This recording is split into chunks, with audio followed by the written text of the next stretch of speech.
Hello, good morning to all of you. आप सभी का स्वागत है। मैं हूं देवी सिंह, ये भारत के सैन्य जिगमानों से।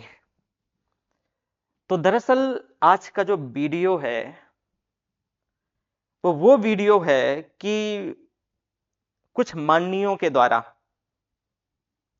लगातार सामाजिक दबाव, प्रशासनिक दबाव और राजनीतिक दबाव के बलबूते पर दबाने का, सप्रेस करने का, डराने का प्रयास किया जा रहा है।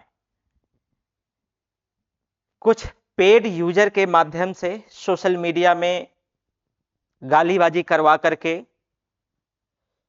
सॉफ्ट लाइनर धमकी दे करके, हार्ड लाइनिंग थ्रेटनिंग दे करके डराने का प्रयास किया जा रहा है। पर मैं अगेन बोल रहा हूं कि मैं डरने वालों में से नहीं हूं। ये जितना जल्दी आप लोगों को समझ आ जाए उतना ही ठीक है। मेरा किसी माननीय से व्यक्तिगत कोई द्वेष नहीं है। मेरा जो काम है वो मैं कर रहा हूं। और मैं सबसे पहला क्वेश्चन उन सामाजिक आदमी जो मुझे सामाजिक दबाव डाल के डायरेक्टली इनडायरेक्टली प्रेशराइज करना चाहते हैं, तो मैं सबसे पहला क्वेश्चन उन लोगों से पूछूंगा कि सब तो चाहते हो कि भगत सिंह पैदा हो, सबको लगता है कि करप्शन मिटे। आपके घरों में जो नवयुवक तैयारी कर रहा है वो हमेशा यही बात करता है कि पापा हमें नौकरी इस वजह से नहीं मिल पा रही है कि करप्शन है। अभी उत्तर प्रदेश यूपी SSSC के अंतर्गत एक लेखपाल का एग्जाम हुआ और उसमें आपने देखा कि धांधली का क्या स्तर था। तो जरा समझो, ये सबसे बड़ी बात है जो मैं कहने जा रहा हूं कि जो माननीय दबाव बनाने का प्रयास कर रहे हैं, जो कह रहे हैं कि क्यों समाज का आदमी है, क्यों ऐसा किया जा रहा है, मैं उन्हीं से पूछता हूं कि अपने बच्चों से पूछिए, या आप चाहते हो दिल से कि करप्शन मिटे या ना मिटे? तो अगर आप चाहते हो दिल से कि करप्शन मिटे तो आपको यह शुरुआत आपको अपने घर से करनी होगी। ये ध्यान रखिएगा। कभी ऐसे नहीं होता है कि जैसे कि मैं भारत में दो उदाहरणों को लेकर के बात करूंगा। एक जो उदाहरण है कि डॉबरी सिस्टम, सब चाहते हैं। जरा किसी से भी पूछ लीजिएगा, समाज में 100 लोग इकट्ठा कीजिएगा और 100 के 100 कहते हैं कि दहेज नहीं होना चाहिए। लेकिन उसी 100 में से 100 लोग दहेज देते हैं और दहेज लेते हैं। तो जब किसी ऐसे प्रैक्टिस को, ऐसे कस्टम्स को, ऐसी ड्यूटीज को आप समाज के पटल पे लागू नहीं करेंगे तो नियम कानूनों के माध्यम से उसको रोका नहीं जा सकता। सिर्फ उसके नियम कानूनों के माध्यम से दुरुपयोग होता है, और जैसे कि डॉबरी सिस्टम को लेकर के दुरुपयोग होता है। एक्चुअल में जिन केसेस में डॉबरी ली ही नहीं जाती, लेकिन आप देखते हैं कि कोर्ट केसेस में डॉबरी के उन मामलों को हाईलाइट होते हैं और उसमें जो है ना, जो वाकई में वो गिल्टी नहीं था वो गिल्टी साबित होता है। तो यह आपको सुनिश्चित करना पड़ेगा कि अगर आप सच में, दूसरा करप्शन का सेम वैसा ही है कि सब व्यक्ति चाहते हैं कि करप्शन नहीं होना चाहिए, पर समाज के वो व्यक्ति, ये दोगलापन आप लाते कहां से हो कि नहीं हमारे घर में करप्शन होगा, हमें कोई दिक्कत नहीं है, पर बाकी करप्शन नहीं होना चाहिए। हमारी समाज का रमलालवा करप्शन करेगा पर हमें उससे दिक्कत नहीं है, पर दूसरी जगह करप्शन नहीं होना चाहिए। ध्यान रखिएगा, आपकी कहानी केशव चंद्र सेन की ना हो। केशव चंद्र सेन वही स्वतंत्रता आंदोलन के दौरान जिनकी करनी और कथनी में अंतर था। वो लगातार चाइल्ड मैरिज का विरोध कर रहे थे, और जब केशव चंद्र सेन को खुद की बेटी के लिए एक 45 साल का बूढ़ा किंग मिलता है, तो वही अपने जो है ना, जो मूल्य थे, जो उनके सिद्धांत थे, उनसे समझौता करके और केशव चंद्र सेन क्या कर देते हैं कि केशव चंद्र सेन शादी कर देते हैं। तो समाज में सच में अगर आपको बेंचमार्क एस्टेब्लिश करना है तो यह सुनिश्चित करें कि कोई अगर व्यक्ति आया हुआ है, यह चाहता है कि सुधार हो, तो उसका सपोर्ट करो। अगर सपोर्ट नहीं करते हो तो अपने मुंह में टेप मार लो, लेकिन यह हमें सप्रेस करने की जरूरत नहीं है, यह सामाजिक दबाव डालने की जरूरत नहीं है कि ये जो कर रहे हो ये गलत है। समाज का आदमी उठ रहा है। बहुत सारे लोग बोल रहे हैं कि समाज का आदमी समाज का विरोध कर रहा है। अरे मैं समाज के उस आदमी का सपोर्ट भी करूंगा जो समाज का आदमी बेहतर तरीके से कार्य करेगा। मैं प्रॉपर इसमें एक वीडियो बनाना चाह रहा था। सीएससी में एक डॉक्टर साहब हैं, लोलेश पटेल, नारायणी सीएससी में बहुत बेहतरीन डॉक्टर हैं। मैं जब उनसे बात यहां देख रहा हूं कि सीएससी में प्रॉपरली जो लोलेश पटेल जी वर्क करते हैं, बहुत उम्दा वर्क है। इसी सीएससी में जहां घोड़ा नहीं गधा नहीं मुता करता था, आज वहीं प्रॉपरली वो जो है ना सारी चीजें डायग्नोसिस अंदर हो जाते हैं जो उपलब्ध हैं, और सारी दवाएं अंदर मिल जाती हैं। और डॉक्टर जब दवा रिकमेंड करता है तो भी जेनरिक दवा रिकमेंड करता है जो कि आपको सस्ते में प्राप्त हो जाए। तो समाज का ही लोग है, लेकिन मैं उसकी प्रशंसा कर रहा हूं। लेकिन अगर आप लोग कहो कि समाज में करप्ट लोगों की मैं प्रशंसा करूं या बख्श दूं, ये मुझे मूल्य नहीं मिले हैं। मैंने ये पढ़ाई नहीं करी है। और सच में अगर लगता है कि आपको मुझे सप्रेस करना है, मुझे सामाजिक दबाव के माध्यम से सप्रेस करना है कि ये मैं लोगों का जो भ्रष्टाचार उजागर करना बंद कर दूं, तो एक काम कीजिए, मुझे दबाने के लिए सिर्फ दो ही लोग दबा सकते हैं या सप्रेस कर सकते हैं।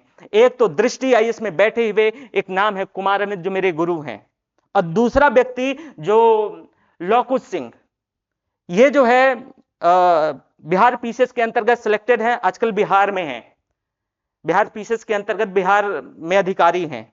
तो सिर्फ दो ही व्यक्ति सप्रेस कर सकते हैं, तीसरे व्यक्ति भी, लेकिन वो सामाजिक दबाव डालेंगे, वो अपने तर्कों के माध्यम से मुझे हरा नहीं पाएंगे। और ये दोनों व्यक्ति मुझे हो सकता है कि कोई ना कोई तर्क ऐसा दें कि मैं जो है इनकी बातें मान जाऊं। तो अगर सच में लगता है कि मेरा मुंह बंद करना चाहते हो और आपको लगता है कि मैं गलत कर रहा हूं, तो फिर ऐसा काम कर लीजिए, तो शायद कल मेरा वीडियो नहीं आएगा। पर यह ध्यान रखिएगा कि आपकी आने वाली जो पुश्तें हैं, जो आने वाली जो जनरेशन है, जो आपके बच्चे हैं या उनके बच्चे हैं, आपसे पूछेंगे कि पापा आप क्या कर रहे थे जब कोई व्यक्ति आया था, इन मुद्दों को मुद्दा बना रहा था और उसका कोई पर्सनल हित नहीं था, पर्सनल इंटरेस्ट नहीं था, उसको चुनाव लड़ना नहीं था, और आखिर वो ये किस लिए कर रहा था? अरे मैं अपनी दुनिया में मस्त हूं, मेरा काम टीचिंग एंड प्रीचिंग का है, और मैं अपने पेट पालने के लिए मैं अपना काम कर लेता हूं। लेकिन अगर मुझे लगता है मैं वहां से कुछ सीख के आया, मुझे इसीलिए भेजे थे आप लोग, इसीलिए मैं वहां गया था, इलाहाबाद दिल्ली पढ़ने गया था, ताकि मैं जो है वहां से कुछ बेहतर चीज पढ़ के आऊं, अच्छे प्रोफेसर से, अच्छी यूनिवर्सिटी से पढ़ के आऊं, और यहां जो करप्शन, जो भ्रष्टाचार है, उसको, जो चीजें वाकई में आपको बुनियादी जरूरतें हैं वो आपको मिल पाए, जो नहीं जिस वजह से मिल पा रही हैं, उसका मैं भंडाफोड़ करूं। तो समाज के कुछ तथाकथित लोग जो कहते हैं कि समाज के वो अपने आप को, उनकी प्रेस्टीज है, प्रेस्टीज यानी विच मीन्स जो सामाजिक उनकी परिस्थिति अच्छी है, तो वो दबाव डालने का प्रयास कर रहे हैं अलग अलग माध्यमों के अलग अलग माध्यमों से। नंबर एक। नंबर दूसरा, मैं यहां पर सभी पे आऊंगा, पर यह बात करना जरूरी है, मैं अगेन बोल रहा हूं, मेरा किसी भी व्यक्ति से कोई व्यक्तिगत द्वेष नहीं है, और ये काम पूरे जिले के स्तर पे मैं करने वाला हूं, पर स्टार्टिंग मुझे सबसे पहले अपने लेवल पर करनी पड़ेगी, अपने पंचायत के स्तर पे करनी पड़ेगी। और मैंने बताया कि ये सिलेबस ठीक ठाक 1 साल का है, ये सिलेबस 1 साल का है, यह सिलेबस 10 दिन का नहीं है कि आप कहो कि चलो फला के नाम पे। और मैं देखो एक चीज और बताऊं, जिसको लगता है कि मैं बिक गया हूं या मैं फला के नाम पे वीडियो नहीं बना रहा, मैं तो साफ साफ कहता हूं मेरा नंबर पब्लिक डोमेन पर है, आप मुझे एविडेंस भेजिए, और उसका जो है इकोनॉमिक फुटप्रिंट भी चाहिए। इकोनॉमिक फुटप्रिंट, जब कोई ईडी कार्यवाही करती है तो बिना इकोनॉमिक फुटप्रिंट के आगे का प्रोसिक्यूशन नहीं होता है, ये दिमाग में रखें। तो मुझे इकोनॉमिक फुटप्रिंट और सोर्सेस चाहिए, मैं उसके अगेंस्ट वीडियो बनाऊंगा और ये मुद्दा उठाऊंगा और आप सबके सामने में उठाऊंगा। लेकिन अगर आप कहें कि मैं किसी पर जो है ना फर्जी कोई बात कह पाऊं, तो ये नहीं कह पाऊंगा, वो कोई भी हो, चाहे आप माननीयों की भी 1000 करोड़ की संपत्ति हो, अगर मेरे पास इकोनॉमिक फुटप्रिंट नहीं है या इकोनॉमिक किसी प्रकार से जो है ना सोर्सेस नहीं है, तो मैं आपकी किसी भी प्रकार की परिसंपत्ति पर मेरा कोई राइट्स नहीं है सवाल उठाने का। और अगर मैं उठाता हूं तो फिर मुझ पर डिफेमेशन केस बनता है या फिर सोशल प्रेशर बनता है। आप लोग ये सब क्यों नहीं कर पा रहे हैं? क्योंकि आपको ये पता है कि आपने करप्शन किया है और ये पब्लिक डोमेन में है, ये पब्लिक डोमेन में है। एक और माननीय गाजीपुर से डायरेक्टली इनडायरेक्टली कहना चाह रहे थे कि फला माननीय के खिलाफ जो है अगर आप वीडियो बनाएंगे तो असैसिनेट करवा दिए जाएंगे। मतलब ये थ्रेटनिंग थी, थ्रेटनिंग। जरा समझिए, मैं फिर उनको बताना चाहता हूं कि आप गाजीपुर के बाद नरैनी और मैक्सिमम बांदा से ज्यादा नहीं गए हैं, पर ये जो राज है, ये जो शासन है, वो नियम से इस देश चलता है, नियम का राज है, ये ध्यान रहे। 21वीं शताब्दी टेक्नोलॉजी के इरा में आप जी रहे हो, और आप जिनको माननीयों को सत्ताधीश, गुंडा, मवाली जो भी समझते हो कि वो हमको एसेसिनेट कर देंगे, सप्रेस कर देंगे, हमको किल कर देंगे, हमारा मर्डर करवा देंगे, तो ये ध्यान रहे कि अगर अतीक जैसे व्यक्ति अगर इस सरकार के सामने नहीं टिक पाए हैं तो शायद मुझे अब इससे बड़ा एग्जाम्पल देने की जरूरत नहीं है। मुझे इससे बड़ा एग्जाम्पल देने की जरूरत नहीं है कि सरकार प्रॉपर उसको जो है सरकार लॉ एंड ऑर्डर मेंटेन करके रखी है। और जिस दिन भी मैं सभी माननीयों को बता दूं कि अगर धोखे से भी मुझे खरोच भी आ गई ना, तो ये ध्यान रखिएगा कि फिर आपका क्या होगा, प्रशासन आपका क्या करेगा वो आपको पता चलेगा। अगर आपको सच में लड़ाई करनी है ना, तो जो है ना लोकतांत्रिक सामाजिक मूल्यों के आधार पर मेरी बातों का खंडन कीजिए। अगर आपको सच में लगता है कि आप हमको हरा सकते हैं तो हमें जो है अपने एकेडमिक नॉलेज के आधार पर हराइए। अगर सच में आपको लगता है कि हमको सप्रेस करना चाहते हैं तो अपने बच्चों को शिक्षा दीजिए, वो शिक्षित होकर के हमसे जो है ना फ्रंटल डिबेट कर पाएंगे। लेकिन अगर आपको लगता है कि आप पेड कैंपेन चला करके मुझे सप्रेस करवा देंगे, तो ये जानो कि इस दुनिया का सोशल जो साइट्स हैं, जो सोशल मीडिया है, उस दुनिया से मैं आता हूं, उस दुनिया का बादशाह हूं, मुझे सारा समझ है। एक कमेंट से मैं पता कर देता हूं कि ये कमेंट पेड है या नहीं है, या कौन कर रहा है और कैसे हो रहा है। ठीक है। और आजकल अगेन भी वापस से बार बार ये दोहरा रहा हूं, क्योंकि देखो ये दरअसल ये जो टेंडेंसी है ना, जो क्राइम करने की टेंडेंसी है, मैं अभी दो आपको मनोवैज्ञानिकों के नाम बताऊंगा और उसके माध्यम से समझाऊंगा ये कैसे पनपती है। तो ये ध्यान रहे, सबका नंबर आएगा। और वही ये माननीय, अच्छा ये माननीय क्यों कह रहे थे, ये जो थ्रेटनिंग थी, गाजीपुर में एक माननीय कह रहे थे कि फला माननीय के खिलाफ अगर वीडियो आएगा तो एसेसिनेट करवा देंगे। वो इस वजह से कह रहे थे कि उनके अकाउंट में भारी भरकम रकम गई है और उनको लगता है कि अब मेरा भी पर्दाफाश होने वाला है। गाजीपुर और मोहनपुर में पर्टिकुलर अकाउंट्स में भारी भरकम राशि गई है। मुझे यह नहीं समझ आता कि 100 मीटर की सीसी बनवाने के लिए मैक्सिमम 5 दिन से ऊपर काम नहीं चलता होगा, मैक्सिमम 5 दिन से ऊपर काम नहीं चलता होगा, पर उस मजदूरी के नाम पे एक एक व्यक्ति के पास 30-30 हजार रुपए भेजे गए हैं, 30-30 हजार रुपए। और उस 30,000 रुपए में उसको कहा गया है कि तुम 1,000-1,500 रुपए रख लो और बाकी रिटर्न कर दो।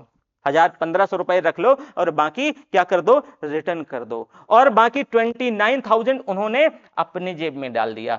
तो वो 1,000 रुपए में अपनी ये चमचागिरी दिखा रहे हैं, 1,000 रुपए में ये चमचागिरी दिखा रहे हैं। तो बाकी के लोगों को मैं पूछ रहा हूं कि इन लोगों से पूछिए जिनको पैसा मिला है कि ये आपका हक है। और मैं अगेन बोल रहा हूं कि अगर आपका माननीय बेहतर है, मैं सैन जिगमानो क्यों कहता हूं खलारी को भारत का, क्योंकि जहां जो ग्राम पंचायत पॉलिटिकली इतनी स्ट्रांग हो, इतनी साउंड हो, इतनी रिच हो, और वहां यह दशा हो कि एजुकेशन सिस्टम जो बुनियादी चीजें हैं वहां शून्यता की दशा हो या बुनियादी चीजें है ही ना हो, तो आप जरा समझिए कि किस लेवल का भ्रष्टाचार हो रहा होगा।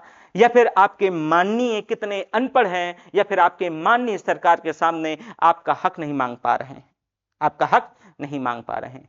तो पहले हम कुछ चीजों पे तो वापस से कि अब धमकी या दबाव, प्रशासनिक दबाव, राजनीतिक दबाव, हाँ नंबर 1 राजनीतिक और प्रशासनिक दबाव, ये किसी के बस का नहीं है कि मुझ पर डाल पाए, प्रशासनिक दबाव तो नहीं आएगा, लेकिन सामाजिक दबाव। और मैं एक चीज और क्लियर कर दूं कि मेरा ऑप्शनल सोशियोलॉजी हुआ करता था सिविल सर्विस में, और सोशियोलॉजी मैंने उन्हीं कुमार रमेश सर से पढ़ा है जो मैं कह रहा हूं कि मेरे गुरु हैं। तो मैं इतना तो समाज शास्त्र में यह भी पढ़ के आया हूं कि समाज जो है वो लोगों से है, और यह ध्यान रहे कि जो समाज का फॉर्मेशन है वो लोगों से हुआ है। और अगर जिसको ये लगता है कि समाज हमको बेदखल कर देगा अगर हम ऐसा करेंगे, तो उस समाज को हम खुद ही छोड़ देंगे, उस समाज को बेदखल करने की जरूरत नहीं है। हम समाज से नहीं है, हमसे है समाज, ये ध्यान रहे। तो ये आपका हथकंडा नहीं चलेगा, नहीं चलेगा। अब वसूलों पर जहां आंच आए तो टकराना जरूरी है, जो जिंदा हो तो फिर जिंदा नजर आना जरूरी है। असूलों पे जहां आंच आए तो टकराना जरूरी है, जो जिंदा हो तो फिर जिंदा नजर आना जरूरी है। और सत्ताधारियों, माननीयों से, सब माननीयों से, पूरे अपने मैं जिले के माननीयों से कहना चाह रहा हूं कि अगर तुमसे नहीं हो पा रहा है, कुर्सी है तुम्हारा, ये जनाजा थोड़ी नहीं है, कुछ नहीं कर सकते हो तो उतर क्यों नहीं जाते हो? अगर तुमसे नहीं संभल रही है कुर्सी, नहीं कर पा रहे हो, तो ये कुर्सी ही तो है, जनाजा थोड़ो ना है। ये कुर्सी ही तो है, जनाजा थोड़ो ना है। कुछ नहीं कर सकते तो इस कुर्सी से उतर क्यों नहीं जाते? इस कुर्सी से उतर क्यों नहीं जाते? और दूसरा, उस समाज को फिर एक बार आईना दिखाने का प्रयास कि देखो हमारा समाज पिंजरे में बंद मुर्गों की तरह है। वो मुर्गे वही तो उस मुर्गे की तरह है कि जब जिसका नंबर आता है वही जो है ना चिल्लाता है, बाकी सब मगन रहते हैं दाना चुनने में। तो सबका नंबर आएगा, मेरा और ध्यान रहे, मेरा नंबर नहीं आया है, पर मैं सबका नंबर, सबका जिहा न हो, सबका ना काटे जाओ, इस वजह से जगा रहा हूं कि जग जाओ, समय आ रहा है। ठीक है, आज तो सोचो कि अगर इतनी सरकार के द्वारा इतनी ट्रांसपेरेंसी सुनिश्चित करने का प्रयास करवाया गया है, और जब ट्रांसपेरेंसी नहीं होती रही होगी, इतना सरकार पैसा सैंक्शन करती है, तो जाता कहां है? जाता कहां है? तो ये अपने माननीयों से सवाल पूछते रहे। ठीक है, अब एक और बात, अब ये मुझे लगातार धमकी दे ही रहे हैं, तो मैं सोचा कि देखो, मैं ना सिविल सर्विस क्षेत्र में जब मैं पढ़ रहा था, तो हमारे एक टीचर हुआ करते थे, हैं भी, भरत सर, इंटरनेशनल रिलेशन पढ़ाते थे। तो एक बात उनकी आज भी मुझे याद है, वो कहते थे कि स्थायी कुछ भी नहीं है, nothing is permanent in this world order. किस दुनिया में परमानेंट, स्थायी कुछ भी नहीं है। तो जब जिसको लगे कोई क्राइम करने की प्रवृत्ति जन्म दे, तो यह ध्यान रहे कि इस वर्ल्ड में कुछ भी स्थायी नहीं है। और दूसरा, यहां वापस से सुनो कि आप माननीयों से मैं बोल रहा हूं कि इसको पर्सनल आप ले रहे हो। क्यों? क्योंकि आपने सब पर्सनल लेंगे जितने करप्शन किए होंगे, कोई भी हो।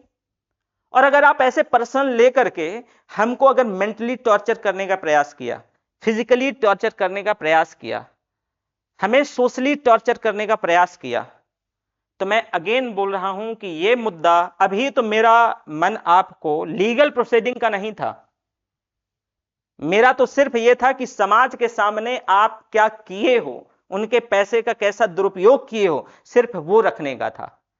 लेकिन अगर आप नहीं सुधरे और मुझे किसी प्रकार का थ्रेटनिंग या किसी भी प्रकार का कोई भी एक सिंगल, किसी भी माननीयों के माध्यम, माननीयों के लोगों के द्वारा थ्रेटनिंग आई, तो ये याद रहे कि इस समय जो न्यूज चैनल हैं, और वो न्यूज चैनल न्यूज के भूखे हैं, जैसे न्यूज पिंच। हालांकि न्यूज पिंच के जो डायरेक्टर हैं अभिनव जी, उनसे मेरा खास पर्सनल एक, क्योंकि वो इलाहाबाद यूनिवर्सिटी से पढ़े हैं, तो उनसे मेरा जो है पर्सनल नाता भी है। और जैसे लल्लन टॉप है, तो इन दोनों चैनलों को आपकी ये सारी डिटेल भेज दूंगा। और जब ये चीज नेशनल मीडिया में चलेगी, तो सोचो कि आपके यहां भी ईडी ही आएगी, ईडी, उससे नीचे कुछ नहीं। क्योंकि आप जितना दबा के रखे हो, और सबसे बड़ी चीज है ना कि आप करप्शन किए हो और आपको करप्शन करने आया भी नहीं है। आपने क्या किया है कि आपने तो अपने ही अकाउंट में पैसे डाल लिए हैं मजदूरियों के, आपने अपने भाइयों के, आप अपने सगे संबंधियों के अकाउंट में पैसा डाल दिया है मजदूरी के नाम पर। 100 मीटर की जो जहां पे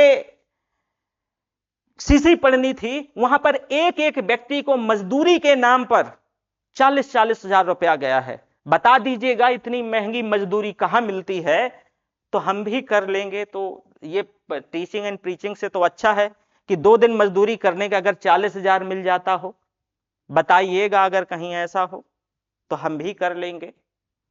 तो ये ध्यान रहे, मैं अगेन एंड अगेन बोलता हूं कि मुझको अगर आप छेड़ेंगे, तो अभी मेरा काम है कि आपकी करतूतों का जनता के सामने पर्दाफाश करना।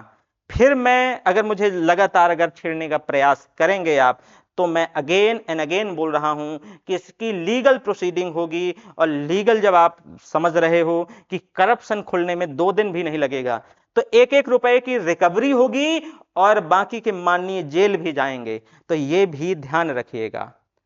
और दूसरे जो सॉफ्ट थ्रेटनिंग देते हैं, माननीयों के सगे संबंधी हैं उनको भी मैं मैसेज देना चाहता हूं कि अगर आप इतना पढ़े लिखे हो तो आप अपने माननीयों से कुछ क्वेश्चन पूछ लो ना यार। आप हमको समझा रहे हो, आप हमको सलाह दे रहे हो कि हम क्या करें, हम गुस्सा नहीं हो, हम ये ना करें। हमें पता है कि आपका रिलेशन उनसे कैसा है, सब कुछ बताया ना कि सब कुछ पब्लिक डोमेन में है, आजकल कुछ प्राइवेसी नहीं है। और जो आर्टिकल 21 है, प्राइवेसी शायद ना पता हो, निजता का अधिकार अनुच्छेद 21 में भारत के संविधान के अंतर्गत समाहित है। तो कुछ भी प्राइवेसी नहीं है किसी की, सब कुछ पब्लिक डोमेन में है। तो जो आप हमको सलाह देते हैं ये सलाह माननीयों को दीजिए। और रही बात जो कि एक माननीय ने कहा कि अगर करना है तो कुछ बड़े स्तर पे करो, तो मैं उनको बता चुका हूं कि ये मेरी वो अलग है भ्रष्टाचार के खिलाफ, यहां छोटा बड़ा कोई नहीं है, मेरे लिए सब इक्वल हैं। और भ्रष्टाचार भ्रष्टाचार है, गलत गलत है, और मैं गलत को गलत नजर से कहूंगा कि गलत है। और आपके माननीय दूसरा बात और पूछते हैं, हम आप ही से पूछ रहे हैं, जरा बताइएगा आप। और मैं सभी जनता से भी ये मेरा क्वेश्चन है, ये सभी जनता से भी मेरा क्वेश्चन है कि मेरा क्वेश्चन ये है सभी जनता से कि इन माननीयों को मान लो कि 1 लाख वोट, जरा समझिएगा, 1 लाख वोट, हालांकि 1 लाख वोट नहीं पड़ता, लेकिन मान लो कि 1 लाख वोट आपने दिया और किसी को जिला पंचायत सदस्य बनवाया, किसी को जिला पंचायत सदस्य बनवाया, और जिला पंचायत सदस्य बनवाने के बाद आपको यह रहा होगा कि फला माननीय हमारे लिए हमारी आवाज बनेंगे, हमारे लिए हमारी आवाज बनेंगे, पर उन माननीयों ने 25 लाख रुपए में, 25 लाख में आपके वोट बेच दिए, 25 लाख और एक गाड़ी में अपना वोट बेच दिया।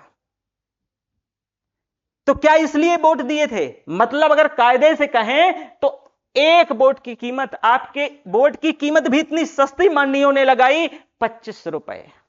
कितनी सस्ती? 25 रुपए।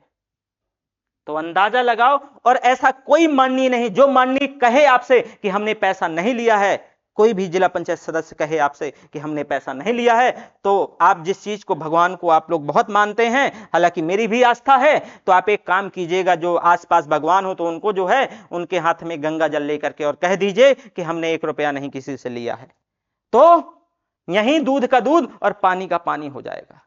तो जरा सोचो कि जो माननीय आपके चरणों की धूल साफ कर रहा है, आपसे कह रहा है कि महाराज आप जितवा दीजिए, आपके लिए स्कूल ला देंगे, आपके लिए स्वच्छ पीने के लिए पानी उपलब्ध करवा देंगे, आपके लिए जो है सड़क खड़ंजा बनवा देंगे, आपके लिए नाली बनवा देंगे, जो दिन भर मच्छर काट रहे हैं साफ सफाई करवाते रहेंगे, तो क्या वो माननीय, आप बताइए कि जब 25 लाख रुपए में आपका वोट बेच चुके हैं, तो क्या ये आपकी बात ऊपर तक पहुंचा पाएंगे? बताइए। नहीं पहुंचा पाएंगे, नहीं पहुंचा पाएंगे। और मैं एक चीज ये मैं करके भी दिखा सकता हूं, एक बात बताऊं कि मेरा कोई आगामी आने वाले चुनाव में कोई पर्सनल इंटरेस्ट नहीं है, और ना ही मैं कंटेस्टेंट बनने वाला हूं, ना ही मैं उतरने वाला हूं, ये ध्यान रहे। तो कोई माननीय या फिर कोई भी उनके नियर डियर यह अंदाजा ना लगाएं कि मैं जो है आने वाले चुनाव के लिए अपनी जमीन तैयार कर रहा हूं।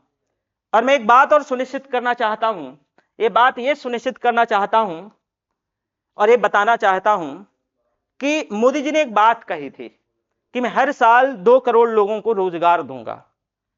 अच्छा बात है, शायद वो इस बात से असफल भी रह पाए, नहीं दे पाए, पर उन्होंने एक और बात कही थी, हालांकि साथ में नहीं कही थी दोनों बातें। उन्होंने एक बार कहा था कि समोसा बनाना और पकोड़ा तलना भी रोजगार है, और सच में रोजगार है, सच में रोजगार है। रोजगार का मतलब सरकारी नौकरी कतई नहीं है, यह मैं बार बार बता रहा हूं, और आपको यह ध्यान रहे। रोजगार का मतलब, और शिक्षा का मतलब नौकरी प्राप्त करना नहीं है, यह भी ध्यान रहे। शिक्षा का मतलब ही नौकरी प्राप्त करना नहीं है, वो सिर्फ एक माध्यम हो सकता है, एक कारण हो सकता है। समाजवाद में कारण बहुलवाद है, एक टर्म है कारण बहुलवाद, कॉजल प्रिज्म। किसी घटना के पीछे एक घटना का ना होना, बहुत सारी घटनाओं का होना, इसी को कॉजल प्रिज्म या कारण बहुलवाद कहते हैं, इसी को कॉजल प्रिज्म या कारण बहुलवाद कहते हैं। तो ठीक वैसे अब अगर एक माननीय चाहें, जैसे मैं एक अपने ही गांव का उदाहरण लेता हूं और फिर वापस हम सारी चीजों पे चलेंगे। मैं अपने ही गांव का उदाहरण लेता हूं जरा, और मैं आपको समझाता हूं और आप खुद बताइएगा कि यह बात जो है सच में लागू की जा सकती है, इस पे वर्क किया जा सकता है या नहीं। और आने वाले जो माननीय जो इस बार कंटेस्टेंट बने, तो ध्यान रखिएगा कि सबसे पहले यह चीज इंश्योर करवाइएगा। तो अगर आपका माननीय पढ़ा लिखा होता, आपका माननीय विजनरी होता, पारदर्शी होता, सॉरी विजनरी दूरदर्शी होता, अगर आपके माननीय का कोई विजन होता, तो यह माननीय बताता कि भाई, मैं अगेन बोल रहा हूं कि जैसे ग्राम पंचायत में मेरे 5 गांव हैं और हर एक गांव में हर एक परिवार में से एक व्यक्ति को रोजगार मिल सकता है, हर एक व्यक्ति को रोजगार मिल सकता है। और मैं इसको आपको थोड़ा सा इसका जो है ना प्रोटोटाइप दिखाता हूं और आप खुद बताइएगा कि यह बात हो सकती है या नहीं हो सकती है। और आपको एक दूसरे उदाहरण से इसको मैं लिंक करके भी दिखाऊंगा। उदाहरण के तौर पे कि मान लो कि आपका गांव है, गांव में एक माननीय है, माननीय जी जो है बहुत विजनरी हैं। तो इनने क्या किया कि अपने सभी गांव वालों को, अपनी पंचायत वालों को, भाई हमारी पंचायत में लगभग या आसपास क्षेत्र में मैं ये मान के चलता हूं कि इंडिविजुअल न्यूक्लियर फैमिली के पास एटलीस्ट 10 बीघे जमीन तो है।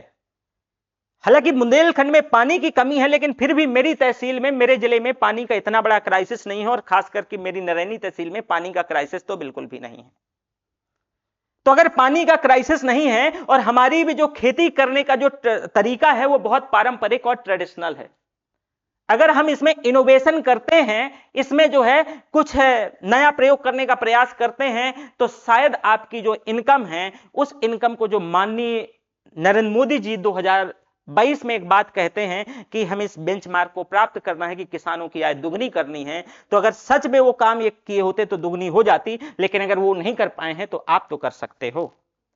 तो जरा समझो कि मान लो मैं आपको एक एवरेज बता रहा हूं कि रामलाल नाम का व्यक्ति है और ऐसे 100 लोग हैं गांव में, 100 लोग। तो जो माननीय ने, ये जो माननीय थे, जो इन्होंने एक व्यक्ति के नाम पे करप्शन करके 2 लाख रुपया अकाउंट में डाले थे। कितना? 2 लाख। उस 2 लाख में से अगर 1 लाख रुपए का ई रिक्शा ले लिए होते, 1 लाख रुपए का ई रिक्शा ले लिए होते, और इन 100 लोगों को जो किसान भाई हैं, इनको विश्वास दिलाते कि एक काम कीजिए कि आप कैश क्रॉप कीजिए या आप सब्जी भाजी का खेती कीजिए, आपके पास खेती है ही तो आपका सब्जी भाजी का खेती कीजिए, और हम यह विश्वास दिलाते हैं कि आपको न मार्केट जाना पड़ेगा और आपकी सब्जी भाजी यहीं से बिक जाएगी या यहीं से मंडियों तक पहुंचाई जाएगी। तो शायद गांव के वो 100 लोग 2 बीघे खेती में प्रत्येक साल मिनिमम 3 से 5 लाख रुपया कमाया जा सकता है अगर आप कैश क्रॉप या सब्जी भाजी लगाते हैं तो। अब इसका फॉर्मेशन कैसे होगा? इसका फॉर्मेशन ऐसे होगा कि माननीय जी ने एक रिक्शा दिया, तो भाई जो रिक्शा वाले को भी क्या होगा कि मान लो कि वो रिक्शा चला रहा है तो उसको भी एक तरीके से रोजगार सुनिश्चित हुआ, क्योंकि आप बाहर जाते हो तो 15,000 से ज्यादा नहीं बचा पाते हो। अगर घर में रह के अगर आपको 15,000 महीने का मिल रहा है तो मोर देन सफिशिएंट है, आप अपने बाल बच्चों के पास हैं। तो जरा समझो कि एक रोजगार तो उस रिक्शे वाले भाई को मिल गया जो रिक्शा डेली ले जा रहा है, और उसका पैसा देगा कौन? माननीय नहीं देंगे, मैं बता रहा हूं।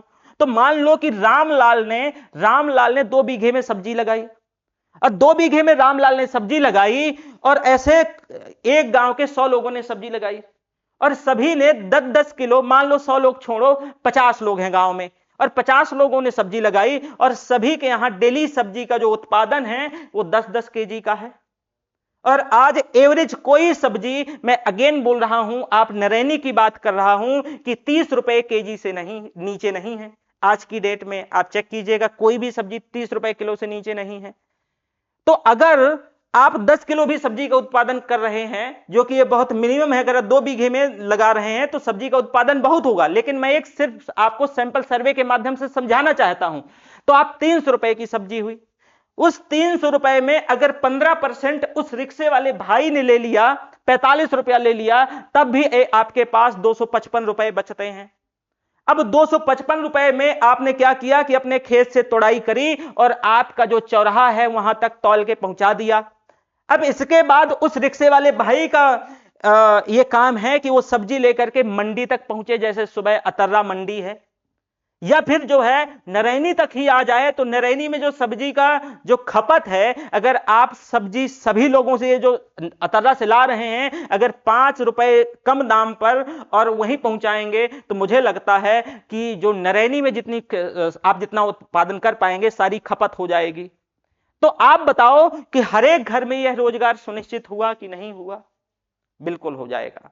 हर एक घर में एटलीस्ट एक रोजगार मिल जाएगा, एक रोजगार मिल जाएगा, और एक रिक्शे वाले भाई को भी मिल जाएगा। तो हर एक गांव में 5 हमारे मान लो गांव हैं, और 5 गांव में लगभग सभी के पास खेती है, और जिनके पास नहीं खेती है वो आसानी से बटैया में उपलब्ध हो जाती है, बटैया में उपलब्ध हो जाती है। तो बताओ, जो मेरे भाई लोग बाहर कमा धमा रहे हैं, जो कार्य कर रहे हैं, क्या उनके लिए रोजगार, प्रत्येक घर में एक रोजगार सुनिश्चित हो जाएगा कि नहीं हो जाएगा? हो जाएगा।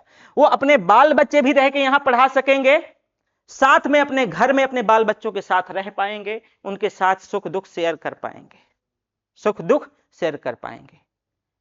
तो जरा समझिए कि ये जो मैंने आपको ये प्लान बताया, क्या इस प्लान को एग्जीक्यूट नहीं किया जा सकता? बिल्कुल किया जा सकता है, लेकिन उसके लिए आपके अंदर ये कार्य करने की इच्छा शक्ति होनी चाहिए। आप ये कार्य जो है ना सच में करना चाहते हैं, कि आप तो सिर्फ जो है ना मुर्गे लड़ाने में डटे रहते हैं कि रमलालुआ को भोलवा से लड़ा देंगे, तो अगली बार जो रमलालुआ ने वोट नहीं दिया था, भोलवा का वोट सिंश्योर हो जाएगा, फिर भोलवा को हम सुनीलवा से लड़ा देंगे, तो फिर वो लड़ जाएगा, तो वो वोट। आप जो है दिन भर इसी फिराक में रहते हैं कि हम लोगों को लड़ाते रहेंगे, और हमारे वोट जो है, हम वोट क्या करते रहेंगे? कट डाउन करते रहेंगे, या फिर राजनीति वोट बैंक के लिए करते रहेंगे। सच बता रहा हूं कि आप ये कार्य करके देख लीजिएगा, आपको ये करने की जरूरत, लड़ाने की जरूरत नहीं पड़ेगी, और अगली बार ये लोग आपसे खुद कहेंगे कि आप निर्विरोध जीतेंगे। और मैं बोल रहा हूं अगेन, और आप सोचेंगे, आप बहुत सारे लोगों का क्वेश्चन आएगा कि अच्छा, अगर इतना ये कह रहे हो तो स्वयं से क्यों नहीं करवा देते हो, ये क्यों नहीं इंश्योर करवाते हो, स्वयं से कुछ कोशिश करके देख लो। तो मैं एक बात बताना चाहता हूं कि सत्ता के पास पावर सेंट्रलाइजेशन होता है। जब किसी के हाथ में सत्ता होती है, राजनीतिक सत्ता होती है, वो कितनी भी छोटी हो या कितनी भी बड़ी हो, उस सत्ता पावर का सेंटर होती है, और वो आसपास की चीजों को आकर्षित करती है। तो जब कोई माननीय बात कहेगा, अपने लोगों से कहेगा, अपने नागरिकों से कहेगा, अपने गांव वालों से कहेगा, तो वो गांव वाले कहीं ना कहीं उसकी बात की लेजिटिमेसी होगी, और उस लेजिटिमेसी के आधार पे उसकी बात को मानेंगे। और इस वजह से किसी माननीय के लिए कार्य कर पाना आसान होगा, अपेक्षाकृत कोई इंडिविजुअल करने के। आप इंडिविजुअल इंश्योर ये चीजें नहीं करवा सकते हैं, अगर करवा भी सकते हैं तो ये बहुत लॉन्ग टर्म नहीं चलेंगी। लेकिन अगर प्रॉपर एक कमेटी बना के यह सुनिश्चित करवा दिया जाए कि भाई ये माननीय की तरफ से ये रिक्शा है, और इस रिक्शे में साल भर चाहे बरसात हो, चाहे पानी पड़े, या कुछ भी हो, अगर किसानों के पास जो है उपलब्ध होगी सब्जियां, तो जो है नरैनी या फिर जो है अतर्रा मंडी तक लेके जाएगा। तो आप बताइए, आप तो सब्जी उगा लें, लेकिन आपको सबसे जो बड़ा डर रहता है कि कई बार जब मैं ठंडियों में देखता हूं कि आपके पास अधिकांश मात्रा में जब टमाटर हो जाता है, तो टमाटर आपको रास्ते में रोडों में फेंकना पड़ता है, या 1 रुपए किलो देना पड़ता है। तो अगर जब आपके पास ये होगा कि भाई आपको अभी क्या मिलता है, 3 दिन में 7 दिन में एक तो कहीं की बाजार मिलती है, अगर आपके पास यह होगा कि कोई टेंशन ही नहीं होगा कि मेरा जो उत्पादन है, मेरी सब्जियां हैं वो खराब हो जाएंगी, कोई लेने वाला नहीं है, आपको सप्लाई से किसी प्रकार से इशू नहीं होगा, तो आप प्रॉपर फोकस कर पाएंगे उत्पादन में। और आपको सिर्फ उत्पादन करके आपको अपने चौराहे पे उपलब्ध करवा देना है। बाकी ये काम उस रिक्शा वाले भाई का है कि वो ले जा करके और वो क्या करेगा कि वहां बेच देगा, और प्रॉपर ये पता रहता है कि आज का क्या रेट है। तो अब 15% वो खुद रखेगा। तो जरा देखो कि माननी जी को उसको सैलरी भी नहीं देनी पड़ेगी, माननी जी को उस व्यक्ति को सैलरी भी नहीं देनी पड़ेगी, और क्या होगा कि उसको भी एक रोजगार मिल गया कि अगर मान लो जो है ना सभी से 50 रुपए के आसपास अगर एक दिन में ले जाता है, और ऐसे 10 लोग इकट्ठा हुए तो लगभग जो है ना जो कि बहुत लोग इकट्ठा हो जाएंगे, तो ऑब्वियस है उसको एक रोजगार मिल गया। और मुझे तो लगता है कई बार कि ऐसे एक एक गांव से 5-5 6-6 लोगों को मात्र रिक्शा चला करके रोजगार मिल सकता है सब्जी ढोने के लिए, और बाकी वो दिन भर खाली है व्यक्ति, और हर एक घर में एक रोजगार मिल ही गया। कि अगर आपके पास देखो आप खेती करते हैं तो खेती आपका करने का तरीका ट्रेडिशनल है। ट्रेडिशनल कैसे है? ट्रेडिशनल दरअसल ऐसे है कि आपने एक बार जो है ना धान बो दिया, जब आपने धान बो दिया तो फिर 4 महीने 6 महीने दबा के मेहनत करो और आपको एकदम मुट्ठी भर पैसे मिलते हैं। लेकिन सब्जी के माध्यम से पैसे ज्यादा और रनिंग अमाउंट मिलता है, डेली पैसा मिलता है। जब रनिंग अमाउंट मिलता है तो आपके जो दैनिक खर्चे हैं वो इजी तरीके से चलते रहते हैं। बच्चे की फीस है, बच्चे की ट्यूशन फीस है, बच्चे की दवाई है, दादी का चश्मा है, बाबा की दवा है, ये इजी तरीके से चलता रहेगा। और मैं अगेन बोल रहा हूं कि आज जो सब लोग भाई भाई में लड़ रहे हैं, उन सभी चीजों का अगर कोई सबसे बड़ा अगर रीजन है तो वो है अर्थशास्त्र इकोनॉमी का कमजोर होना। अगर आपकी इकोनॉमी स्ट्रांग है तो आपके जो छोटे छोटे क्लैसेस हैं, जो छोटे छोटी चीजें हैं, जो लड़ाई झगड़े हैं, वो ऑटोमेटिकली जो है क्या हो जाएंगे, ऊपर उठ जाएंगे या वो नहीं होंगे। तो आप खुद बताइएगा नीचे कमेंट करके कि इस चीज को एग्जीक्यूट किया जा सकता है कि नहीं। क्या आपके दिमाग में ऐसी चीजें आती हैं कि नहीं, और क्या आपके माननी इतना ऊंचा सोच भी पाते? ये बहुत बड़ी चीज नहीं है, ये कोई जो है ना रॉकेट साइंस नहीं है, लेकिन क्या ये माननी आपकी सोच भी पाते हैं ये कि नहीं सोच पाते हैं? या फिर माननी का ये है कि माननी ने मुझको ऐसा कह दिया, माननी ने उठा करके पैसा पूरा यहां क्यों, अरे और भी कमाने के जरिए हैं, कमाइए, पर करप्शन करके नहीं कमाइए। मैं कह रहा हूं कि सबका इतना फला, आप इतना फले फूलें कि सबके पास हजार करोड़ की संपत्ति हो, लेकिन करप्शन से नहीं, करप्शन से नहीं, अपने लोगों का पेट काट के नहीं। ये हमारे ही लोग हैं, और जो समाज समाज समाज करते हैं उनके लिए अगर ये बात मेरी उन तक पहुंच गई हो तो ठीक ही है। और जब भी अगेन मैं बोल रहा हूं, उन सभी में माताओं और बहनों से भी पूछना चाह रहा हूं कि जब भी आप किसी को वोट दीजिएगा तो हमको ये याद रखे, ध्यान दीजिएगा, और हमारा ये जो लेक्चर है, जो वीडियो है, उससे ये पूछेगा और उससे ये क्वेश्चन भी पूछेगा कि क्या एग्जीक्यूट नहीं किया जा सकता। या फिर जब आपके घर के मर्द ये बात को अस्वीकार करें या वो क्वेश्चन करें तो उनसे भी पूछेगा कि आप जो साल में 8 महीना बाहर बिताते हैं या आप यहां नहीं रह पाते हैं, क्या ये सही है और क्या इसको एग्जीक्यूट नहीं किया जा सकता? बिल्कुल एग्जीक्यूट किया जा सकता है, बिल्कुल एग्जीक्यूट किया जा सकता है। और जब भी किसी को लगे कि एग्जीक्यूट नहीं किया जा सकता तो ये मैं करके एग्जीक्यूट दिखा सकता हूं, लेकिन मुझे सत्ता में नहीं आना है। फिर ना कोई सोचने लगे तो जो आप सभी चाहेंगे आने वाले इलेक्शन में, कोई भी व्यक्ति आप जो खड़ा कर देंगे तो उसका पहला ये आप जो है ना उससे क्या करवाएंगे कि साइन करवाएंगे ये काम करने के लिए, या किसी देव स्थान में ले जाकर के कसम करवाएंगे कि आप ऐसी चीजों को सपोर्ट करेंगे। आज हमारे यहां सबसे ज्यादा जरूरी बात है कि हमें 5 किलोमीटर तक में हमारे यहां किसी प्रकार से इंटर कॉलेज नहीं है, इंटर कॉलेज नहीं है। शंकर बाजार में 10th तक स्कूल है, तो हमारी जो बहनें हैं वो अगर आए तो 15 किलोमीटर नरैनी में जाके स्कूल पढ़ता है। तो बताइए कि आज 21वीं शताब्दी में जो टेक्नोलॉजी का इरा है, उस टेक्नोलॉजी के इरा में मेरी बहनों को 15 किलोमीटर किसी यानी बस में धक्के खाते हुए और जो है किसी छिछोरों की कमेंट और तंज सुनते हुए उनको जो है पढ़ने आना पड़ेगा नरैनी, तभी उनको इंटर कॉलेज मुहैया हो पाएगा।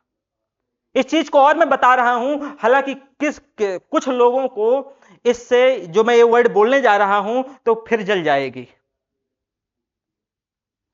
गाजीपुर में ये, हालांकि मैंने बाकी अपने जो हमारे बाबा के पार्टनर्स हैं मैं उनसे इस चीज का कंसेंट नहीं लिया, लेकिन मुझे लगता है कि समाज के लिए आगे डिनाई नहीं करेंगे।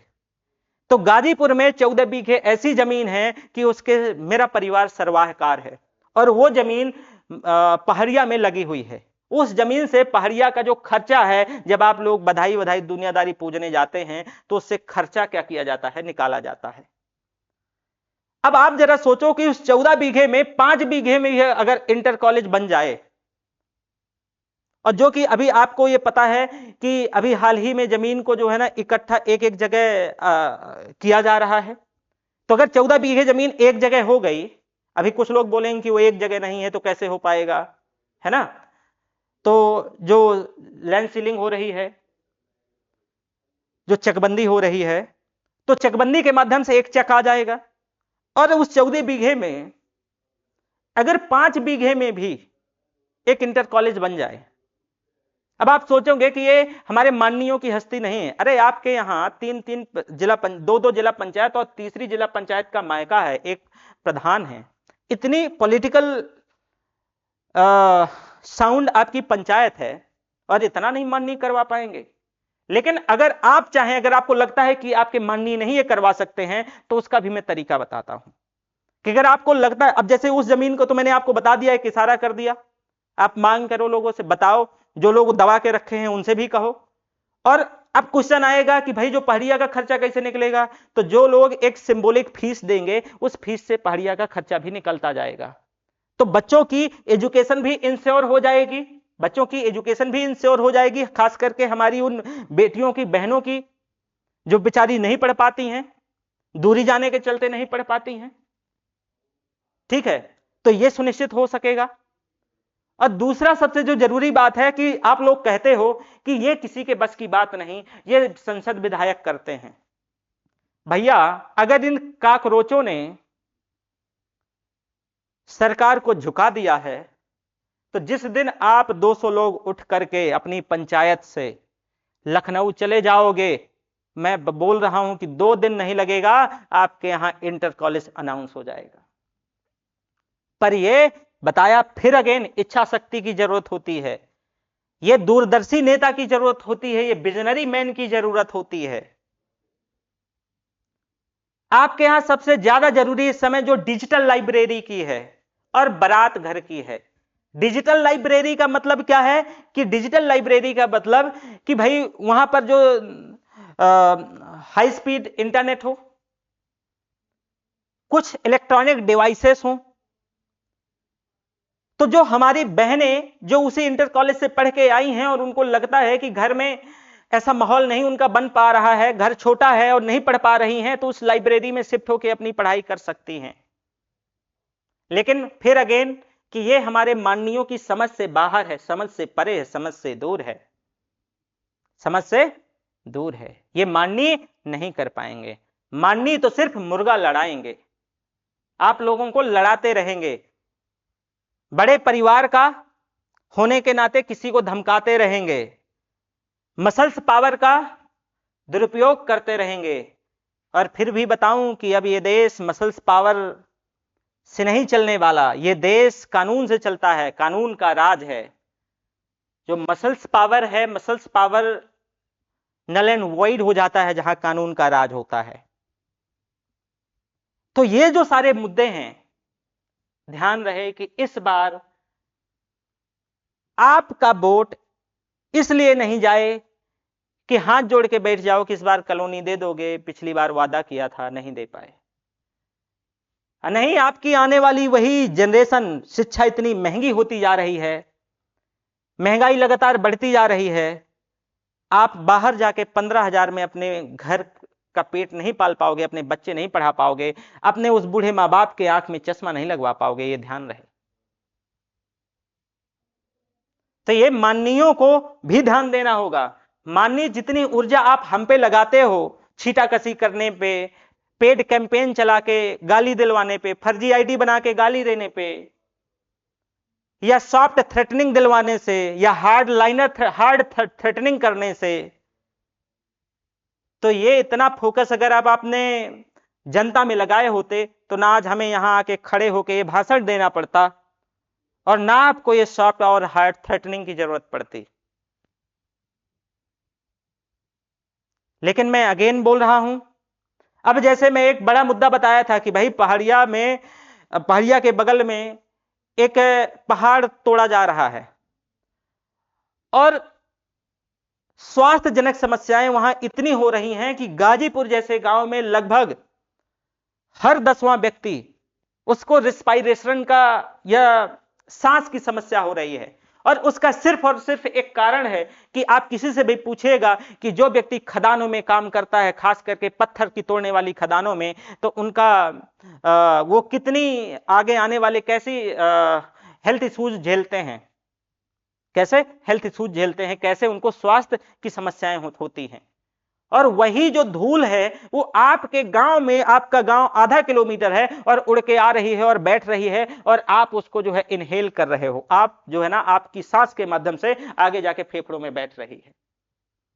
वही पार्टिकुलेट मैटर 2.5 जिसको सरकार ने बैन करके रखा है, वही पार्टिकुलेट मैटर 10 जिसको सरकार ने बैन करके रखा है, वो आप सांस के माध्यम से इनहेल कर रहे हो। हालांकि ये बहुत एकेडमिक बातें हैं, ये आपको हो सकता है ना समझ आए, पर प्लीज कोशिश कीजिएगा इसका, और मैं इसको आसान भाषा में नहीं समझा सकता क्योंकि ये सबसे आसान भाषा में है। तो मेरा सभी से यही कहना है। और एक बात और, अगर मेरा 2-4-5 दिन वीडियो नहीं आए तो ऐसा मत सोचिएगा कि मुझे किसी ने धमकी दे के मुझे सप्रेस कर दिया है। हाँ, धमकी उमकी तो ये लोग देते रहेंगे और ये चलता रहेगा, पर मैं कुछ कारणों से, कुछ वजहों से मैं कुछ थोड़ा बाहर जा रहा हूं, कुछ दिनों के लिए दूसरे स्टेट जा रहा हूं, तो हो सकता है कि मैं एक्टिव ना रह पाऊं।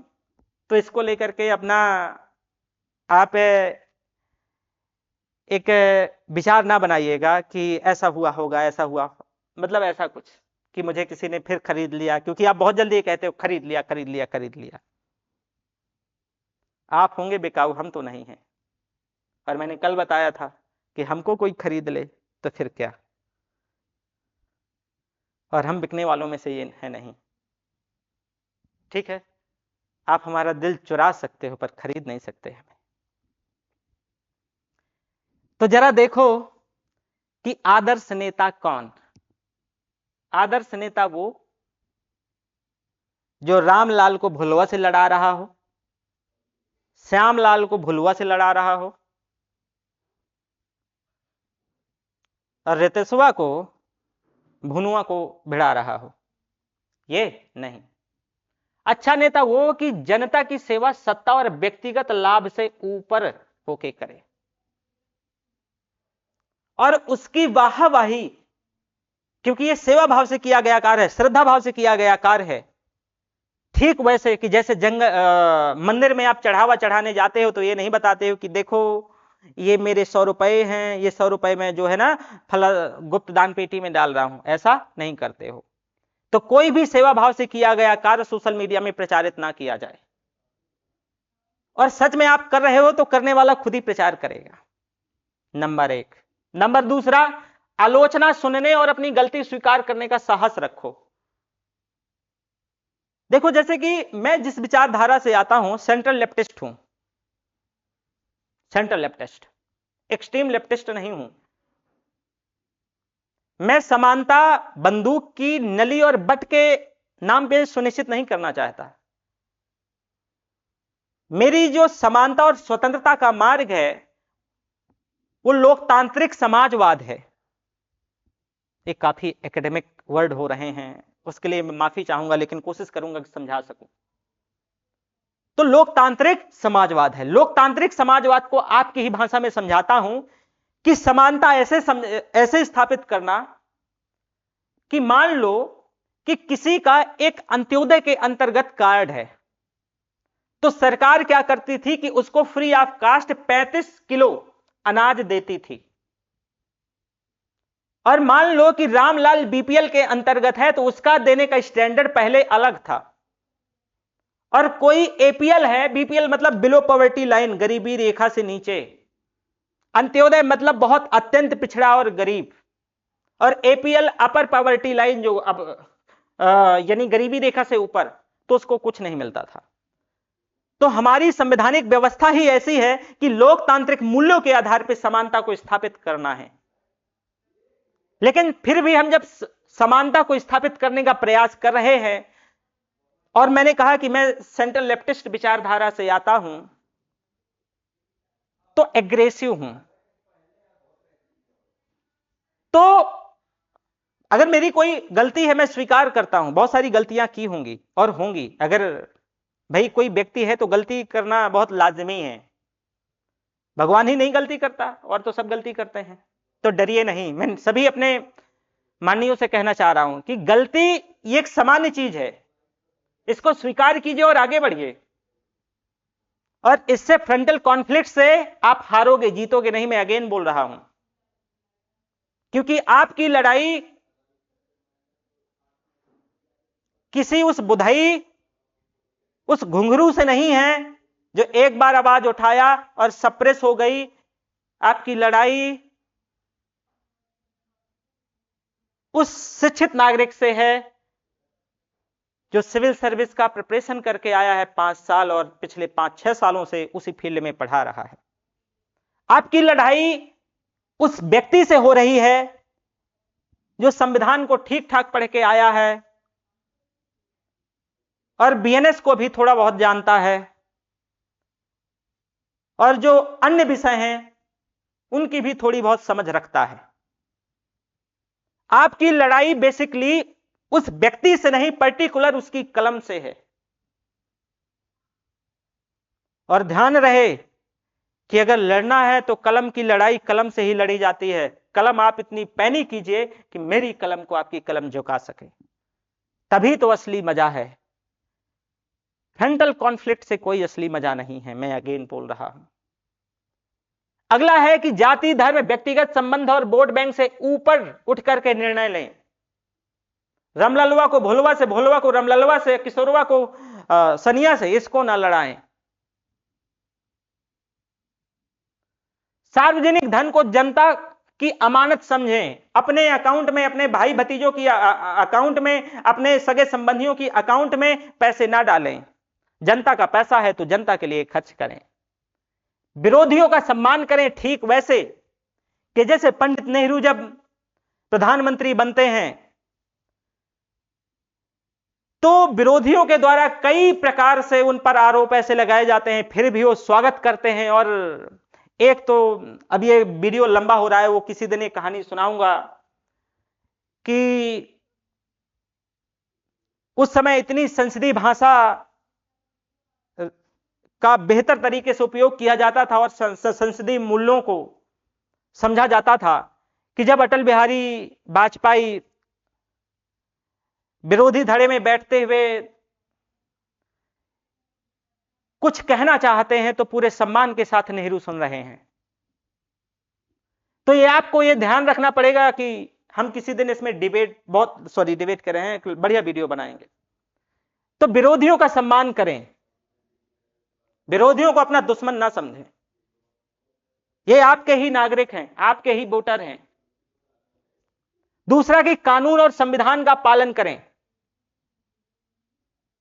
कानून और संविधान का पालन करें, दुरुपयोग ना करें। आप सरकारी कर्मचारी होते हुए भी सत्ता का दुरुपयोग कर रहे, आप अपने पद का दुरुपयोग कर रहे हैं। आपका सिंपल सा मामला इंटरेस्ट ऑफ कॉन्फ्लिक्ट पर है, हितों के टकराव का मामला है, और ये साफ साफ संविधान का और कानूनों का दुरुपयोग है। तो कानूनों का दुरुपयोग ना करें। अपने परिवार समर्थकों के बजाय पूरे क्षेत्र में हित का काम करें। आप अपने बहुत खासम खास लोग गंगाराम सोहनलाल के अकाउंट में पैसा ना डाल दे। ये एक व्यक्तिगत कोई नाम नहीं है, जैसे मैं बुधई, रामलाल, सोनुआ, ये तो ध्यान रहे कि मेरे बात करने का तरीका, जो लहजा है, वो सटायर टाइप है कुछ। तो ये जो नाम, कोई अगर किसी का नाम मैच कर जाए तो दिल पे ना ले, दिल पे ना ले कि फिर वो उछल कूद करने लगे, लिखने लगे कि अच्छा हमारा नाम ले लिया, अब हम बताएंगे। तो अगेन बोल रहा हूं, ये जो नाम मेरे द्वारा लिए जा रहे हैं ये सिर्फ सांकेतिक हैं, ये किसी पर व्यक्तिगत नहीं है। भाई नाम लेके किसी को संकेत ये है कि कोई व्यक्ति ऐसा है, तो भाई सामान्य नाम है उनका मैं प्रयोग कर रहा हूं, तो ये किसी पर व्यक्तिगत नहीं है। मैं अगेन बोल रहा हूं, ये सिर्फ नाम सांकेतिक है। तो अपने समर्थकों के बजाय पूरे क्षेत्र के हित में काम करें। सुहनवा और गंगवा पे पैसा मत डाल दें, या फिर खैर अब रहने तो ज्यादा हो जाएगा। अब शिक्षा, स्वास्थ्य, रोजगार, सड़क, पानी और सुरक्षा जैसे वास्तविक मुद्दों को प्राथमिकता दें। यानी शिक्षा, स्वास्थ्य, रोजगार, सड़क, पानी और सुरक्षा जैसे जो रियल मुद्दे हैं उनको अपनी प्रायोरिटी दें। अब आदर्श ग्राम क्या होती है यह भी तो पता होना चाहिए कि देखो, अगर हम समस्या निकाल के ला रहे हैं तो उन समस्या का हल भी तो हम ही बताएंगे। अच्छा टीचर, अच्छा मास्टर वही होता है जो अगर कोई प्रॉब्लम निकल के आई तो उस प्रॉब्लम का सलूशन बताए, और इसी वजह से मैंने सभी का सलूशन भी बताया। तो पारदर्शिता, पंचायत की आय, व्यय और विकास कार्यों की जानकारी जनता को आसानी से मिले, इतनी ट्रांसपेरेंसी होनी चाहिए कि जो पैसा रुपया कोई कार्य है, कोई भी विकास कार्य है, उसकी जानकारी आसानी से एक्सेसिबिलिटी हो जनता के पास। सक्रिय ग्राम सभा, यह नहीं कि आपकी बैठक ही नहीं होती है पता चले। और मैं अगेन बता दूं कि बैठक करवाना यह माननीयों का काम नहीं है, यह प्रशासनिक ढांचे का काम है। तो वो प्रशासनिक लोग भी सुने कि वो भी अपनी जिम्मेदारी ठीक से निभाएं, वो भी अपनी जिम्मेदारी ठीक से निभाएं। बैठक करवाना ग्राम सभाओं की ये माननीयों की जिम्मेदारी नहीं, ये जो है ना, ये कार्य सहायक सचिव का होता है। तो वह भी अपनी जिम्मेदारी को पूर्णतया निभाएं और सत्ता के साथ गठजोड़ के माध्यम से वो भी जो है ना करप्शन को अंजाम ना दें। एक शब्द यहां से याद आया, क्रोनी कैपिटलिज्म। बस ऐसे समझो कि एक ऐसा शब्द है क्रोनी कैपिटलिज्म, ये हमारे यहां इस समय मतलब भारत में एग्जिस्ट करता है कि प्रशासनिक लोग, राजनेता और पूंजीपति लोग, जब तीनों लोग गठजोड़ कर लें और किसी भी स्कीम को कार्टिलाइजेशन के माध्यम से, व्यवसायी समूहीकरण के माध्यम से प्रभावित करें, उसी को क्रोनी कैपिटलिज्म कहते हैं। उसी को क्या कहते हैं? क्रोनी कैपिटलिज्म कहते हैं। तो ये जो क्रोनी कैपिटलिज्म है कि आप देखेंगे कि सत्ता में बैठे हुए राजनेता लोग, राजनीति से जुड़े हुए लोग, पूंजीपति लोग और प्रशासनिक ताने बाने पर बैठे हुए लोग, इन तीनों का गठजोड़ है और ये जो है जनता का खून चूस रहे हैं। तो वो भी ध्यान रखें। तो भाई सक्रिय ग्राम सभा जो बैठ के नियमित होना, ये ध्यान रखें और सब कोई खुलकर अपना सवाल पूछ सकें। वहां किसी को लाल पीली नीली आंखें ना दिखाई जाएं, किसी पर चिल्लाया ना जाए, बहुत सम्मान के साथ उनको जवाब दिया जाए। भ्रष्टाचार पर नियंत्रण, तो ठेके, भुगतान, योजनाएं, इनमें पक्षपात और अनियमितता ना हो। इनमें किसी प्रकार से जो है ना डिस्क्रिमिनेशन और क्या ना हो, अनियमितता ना हो, कोई भी इनएप्रोप्रिएट एक्टिविटीज ना हो। दूसरा कि समान विकास, यानी जाति, धर्म, परिवार, राजनीति, समर्थन के आधार पर किसी प्रकार से किसी के साथ कोई डिस्क्रिमिनेशन ना हो, कोई भेदभाव ना हो। साथ ही कि अच्छी जो मूलभूत सुविधाएं हैं, सड़क, पानी, पेयजल, स्वच्छता, स्ट्रीट लाइट, उचित व्यवस्था, यह सुनिश्चित हो, जैसे कि अभी मैंने बताया। दूसरा कि शिक्षा और स्वास्थ्य, तो स्कूल, आंगनबाड़ी, स्वास्थ्य सुविधाओं की निगरानी समय समय पर हो। यह आपको सुनिश्चित करना पड़ेगा कि भाई जो बच्चों को मिड डे मील के अंतर्गत खाना मिल रहा है, जो चीजें आंगनबाड़ी के माध्यम से जो प्रोवाइड करवाई जा रही हैं, वो पूर्ण रूपेण है या कहीं जो है किसी प्रकार का नेट लगा दिया गया है। महिला और कमजोर वर्गों की भागीदारी और यह जो निर्णय प्रक्रिया में वास्तविक भागीदारी दिखे, इसके लिए मैं किसी दिन कि महिलाओं को कैसे एम्पावर किया जाए, कैसे सशक्त बनाया जाए, उसके लिए भी मैं अलग से वीडियो बनाऊंगा। कि जैसे हमारे यहां सेल्फ ग्रुप, स्वयं सहायता समूह एक्टिव तो हैं, लेकिन कोई कार्य नहीं कर रहे हैं। और कुछ उसके मैं बेंचमार्क आपको कि सेल्फ हेल्प ग्रुप ने देश भर में नाम कैसे कमाया है और ये कैसे किसी के रोजगार का माध्यम बन सकते हैं, इस पे प्रॉपर मैं एक सेग्रीगेट करके वीडियो बनाऊंगा। अगला कि सामाजिक ऑडिट और जवाबदेही, कि जनता पंचायत के काम और खर्च पर सवाल कर सके, जैसे मैं आज कर रहा हूं, तो कहीं आप ऐसा ना करें कि जो है पेड कैंपेन चला के और गालीबाजी करवाने लगे। अगर जब आपसे कोई सवाल पूछे तो आपको यह ना लगे कि मुझ पे पर्सनल अटैक है। और मैं बता दूं कि इनमें से जो माननीय हैं, वो एक माननीय से तो मेरे इतने बेहतर संबंध हैं, आज भी मैं उन संबंधों पे संबंधित थे, अब आप ये कह लेंगे अपनी तरफ से। मेरी इनसे घंटों 2-2 घंटे बात होती थी। आज भी अगर ये चाहें तो मुझसे बात कर सकते हैं। मैं उनको हमेशा एक सजेशन देता रहा, और आज भी अगर उन्हें लगे कि मुझसे सजेशन ले सकते हैं तो वो भी मैं दे सकता हूं।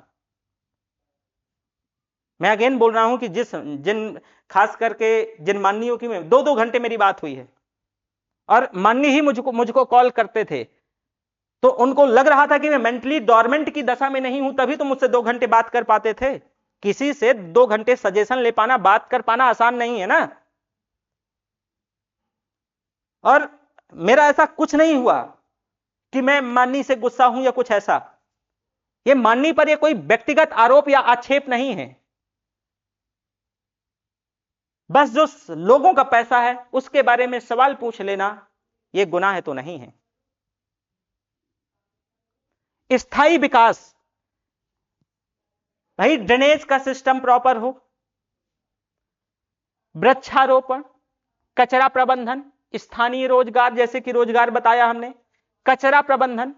अब कचरा प्रबंधन में क्या होता है कि मान लो कि माननीय जी हैं, भाई जो ग्राम पंचायत के जो मुखिया हैं, जो सुप्रीम अथॉरिटी हैं, तो उन्होंने गठजोड़ कर लिया एक किससे, जिसका काम था कचरा उठाने का, और उसको मिल रही है 40,000 की सैलरी। उसने कहा कि माननीय जी हर महीना तुम एक काम करो कि 2,500-5,000 रखो, मैं किशोरवा को भेजूंगा, किशोरवा 7-8 दिन में कभी कभी कहीं कहीं कूचा झाड़ू छुला जाएगा, और समझो कि मेरा काम क्या हो गया, क्लियर हो गया।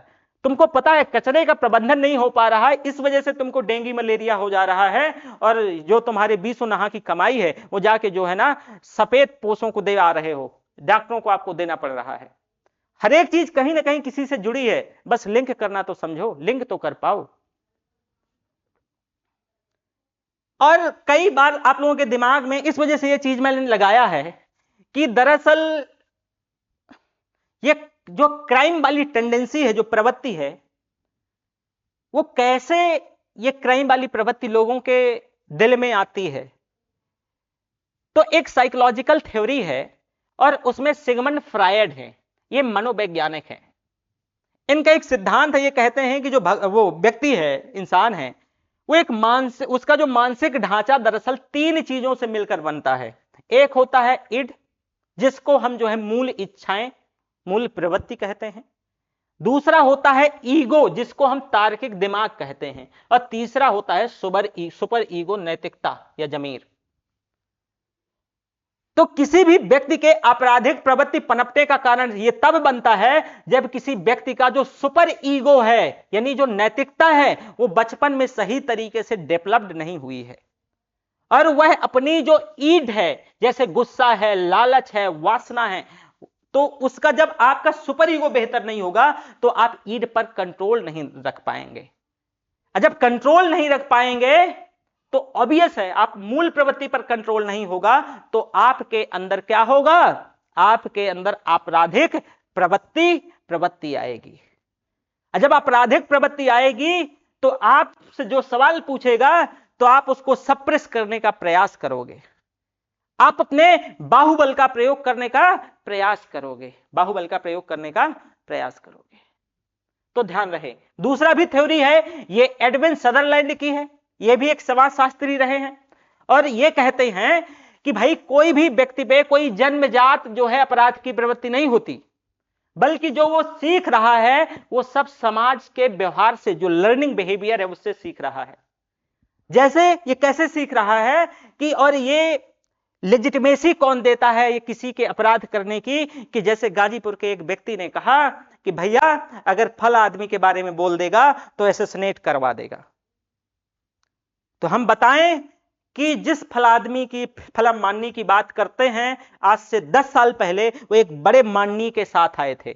बड़े माननी उस समय वो विधायक थे जिनके साथ आए थे, और तब भी मैंने क्वेश्चन पूछा था, ये पूछ लीजिएगा और हर जगह पूछ लीजिएगा। मैं खलारी से आता हूं, ये बहुत बड़ी दूर की बात नहीं है। तो जो बहुत बड़े माननी थे, जो जनरल असेंबली में बैठते हैं, अगर मैंने उनके साथ उनसे क्वेश्चन पूछ लिया था तो आपके माननी से तो क्वेश्चन पूछ ही सकता हूं। आपको सप्रेस कर देते होंगे, पर ध्यान रहे कि मैंने क्या बताया कि मुझे अपनी भाषा पर संयम है। मेरी जो बोलती है वो कलम बोलती है। मैं जो बोलता हूं एविडेंस के साथ बोलता हूं, संवैधानिक मूल्यों के साथ, संदर्भों के साथ बोलता हूं। तो एक ख्याल भी ना दिमाग में आए कि किसी को आप असैसिनेट करवा दोगे या किसी की हत्या करवा दोगे या किसी को प्रभावित कर दोगे। मैं सभी माननीयों को और उनके समर्थकों को बोल रहा हूं, और अगर मेरी कोई बात गलत हो तो आप कमेंट कीजिए, वीडियो बनाइए, मुझको जवाब दीजिए, मेरा नंबर है, फोन कीजिए कि यह गलत है, मैं माफी मांगूंगा और पब्लिक डोमेन में मांगूंगा। समझे? और सोचो कि आप कहते हो कि एक व्यक्ति ने कल कहा कि काकरोचों की तरह जैसे मोदी को हिला डाले काकरोच, तो वैसा कुछ करो, छोटे लोगों से बहुत कुछ नहीं मिलेगा। यह दरअसल वही अंतरराष्ट्रीय इंटरनेशनल रिलेशन में एक सॉफ्ट थ्रेटनिंग होती है, जो कई बार एक देश दूसरे देश को सॉफ्ट थ्रेटनिंग देते रहते हैं। तो यह ठीक वैसे सॉफ्ट थ्रेटनिंग की तरह था।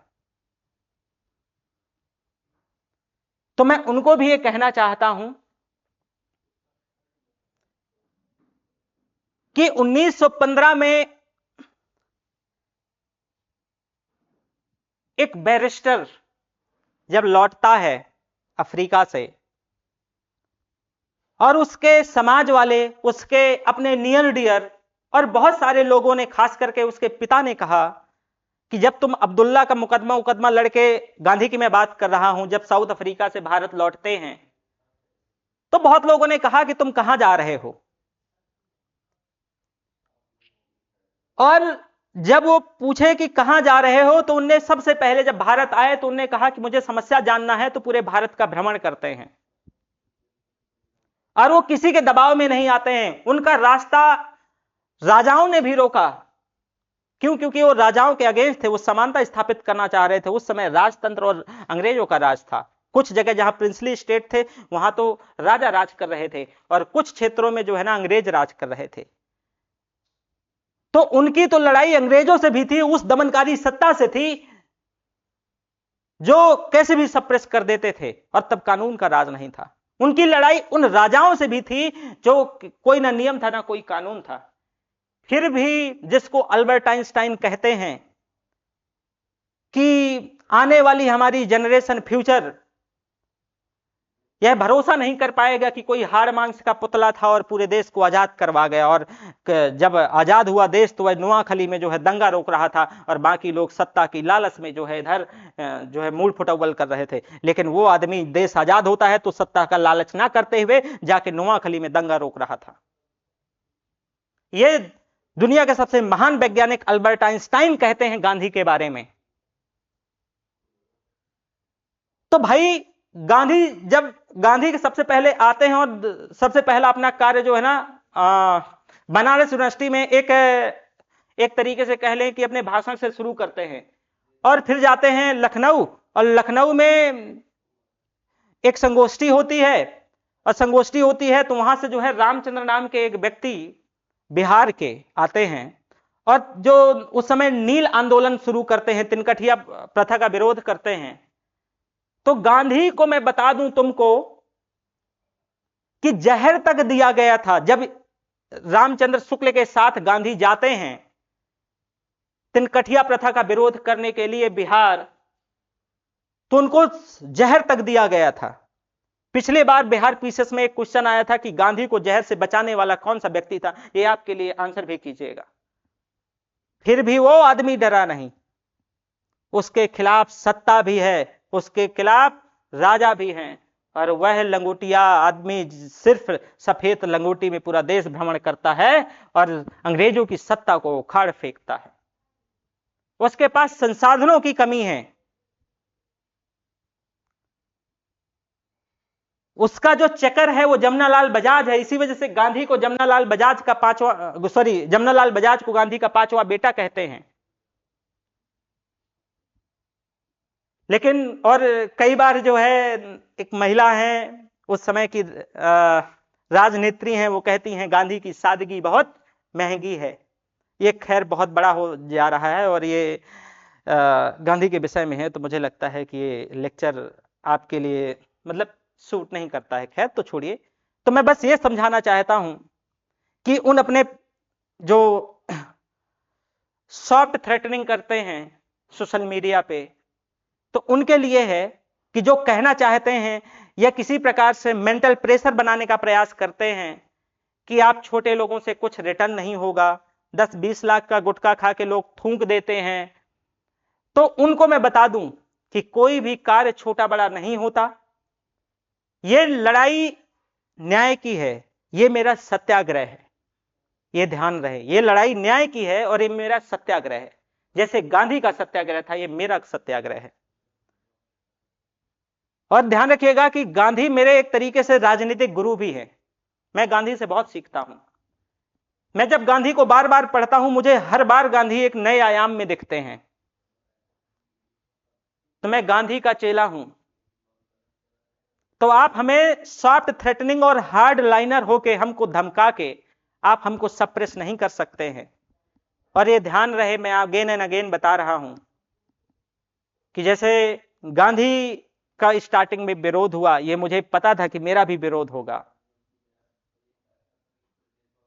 ठीक वैसे कि एक अभिजीत दीपके आते हैं, कॉकरोच पार्टी के फाउंडर, और अभिजीत दीपके को सरकार ने बहुत हल्के में लिया।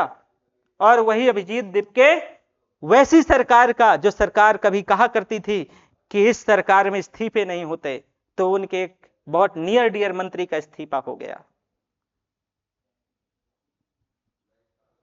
उसके साथ उनको खूब फिजिकल थ्रेटनिंग हुई, फिजिकल असॉल्ट हुआ। अभी भी आशुतोष रांका पर हमला हुआ, पर आशुतोष रांका और अभिजीत दीपके रुकने वाले नहीं हैं। उसी दृढ़ इच्छा शक्ति के साथ मैं भी आया हूं, यह ध्यान रहे। और अगर यह मुद्दा मुझे सच में कॉकरोच पार्टी के पास ले जाना पड़े, या मुझे नेशनल मीडिया में फिर उठाना पड़े, या मुझे खुद धरना देना पड़े भारत सरकार या उत्तर प्रदेश सरकार सचिवालय के सामने, और सोचो कि अगर मुझको फिजिकल असॉल्ट कर दिए, मुझे को खरोच दे दिए, तो मैंने बताया ना कि मैं गांधी का आदमी हूं, मैं हंगर स्ट्राइक पे बैठ जाऊंगा और फिर क्या होगा आपका तो जान रहे हो। तो आप तो पढ़े लिखे हो साहब, तो अपने माननीयों को समझाइए कि अपनी गलती स्वीकार कीजिए। अब पब्लिक डोमेन में उनसे माफी भी मांगिए, लोगों से, हमसे नहीं, लोगों से, कि आपका पैसे का हमने सच में गबन किया है, और इस पैसे को निकाल करके आप लोगों के लिए जहां का पैसा खर्च हुआ है वहां पर खर्च कीजिए, तो शायद जनता आपको माफ कर दे। है ना। ये आने वाले समय है, जो आने वाला आगामी इलेक्शन है, तो आपके करप्शन की सारी परतें दर परतें निकालते रहेंगे। और एक और डेवलपमेंट कल का बताऊं, जिस संस्थान से मैं जुड़ा हुआ हूं, मेरा वीडियो देखे और सोशल मीडिया में आके कुछ कमेंट पढ़े, तो मेरे डायरेक्टर का कल फोन आया। वो बड़े कोयला व्यापारी हैं, बहुत बड़े कोयला व्यापारी हैं समझो। तो बोले कि देवी एक काम करो यार, कि तुम जो है वापस, तो मेरा क्लासेस ऑनलाइन चल रहा था, तो बोले कि तुम ऑफलाइन ज्वाइन करो। मैंने ऐसा क्यों सर? मैंने कहा मुझे तो कि उनको कौन दबाव डालेगा, और वो दबाव वाले हैं नहीं है, 300 करोड़ वाले आदमी हैं वो, तो उनको पर कौन दबाव डालेगा। ठीक है। तो उनने कहा कि देवी मुझे तुम्हारी सिक्योरिटी का इशू है। उनको लगा कि जो है ये बंगाल का कोई क्षेत्र होगा। तो मैंने उन्हें कहा कि सर ये मेरा जो क्षेत्र है ये बहुत गांधी के मूल्यों पर चलता है, अहिंसात्मक है, हिंसा नहीं यहां होती है, कोई दंगे नहीं होते हैं, तो टेंशन नहीं लीजिए। ये जो गीदड़ भपकियां हैं सोशल मीडिया पे आती रहेंगी, लोग थोड़ा मोड़ा प्रयास करते रहेंगे, पर उनका प्रयास अगर ये धोखे से उन्हें प्रयास किया मुझको फिजिकल असॉल्ट करने का, एसेसिनेट करने का या मुझे खरोच पहुंचाने का, तो उनको ये ध्यान रहे कि उनके ताबूत की वो आखिरी कील होगी मेरा एसेसिनेशन या मेरा फिजिकल असॉल्ट या मुझे किसी प्रकार की हार्ड लाइनर या सॉफ्ट लाइनिंग थ्रेटनिंग। तो आज यहीं तक। अभी कहां, अभी तो काफी कुछ था, ठीक है। तो थोड़ा सा और टाइम तो खैर काफी हो गया। ओ 1 घंटे 15 मिनट हो गया। अब पढ़ाते पढ़ाते कई बार ऐसा होता है कि मेरी हैबिट में है तो पता नहीं चलता है टाइम। तो आपराधिक प्रवृत्ति पनपने का कारण समझे कि यही जो गाजीपुर के महाराज हैं कि अगले माननीय को उतना चढ़ा दिए हैं उनको कि उनके दिमाग में भी ना कुछ ऐसा आ रहा होगा, तो उनको कहेंगे कि वो ये तो तुम्हारी सत्ता को चैलेंज कर रहा है और तुम ऐसे कैसे बैठे रहोगे। तो ये वही कारण होते हैं कि जब कोई व्यक्ति ऐसे लोगों को, ऐसे दोस्तों परिवार गिरोह के बीच ज्यादा समय बिताता है, कानून तोड़ने को सही ठहराते हैं वो लोग करप्शन को सही ठहराते हैं, समाज का हवाला देते हैं कि क्यों समाज के व्यक्ति का ही जो है उछाल रहा है, बल्कि उसकी गलतियां नहीं देखते हैं। तो ये जो है वहीं से पनपता है अपराध, जो टेंडेंसी है, जो आपराधिक प्रवृत्ति है। तो पनपाने वालों को भी ये मैसेज है और जिनके पनपे आपराधिक प्रवृत्ति उनको भी ये मैसेज है। अब भाई मैं बता रहा हूं कि मैं पढ़ा लिखा व्यक्ति हूं, थोड़ा बहुत जानता हूं, तो मैं उसी के माध्यम से, मेरी जो बोलती है वो कलम बोलती है। तुम लोगों के पास गोली और गाली है, मेरे पास ये बेचारी छोटी सी कलम है। पर ध्यान रहे ये मेरी कलम तुम्हारी गोली और गाली से भारी है।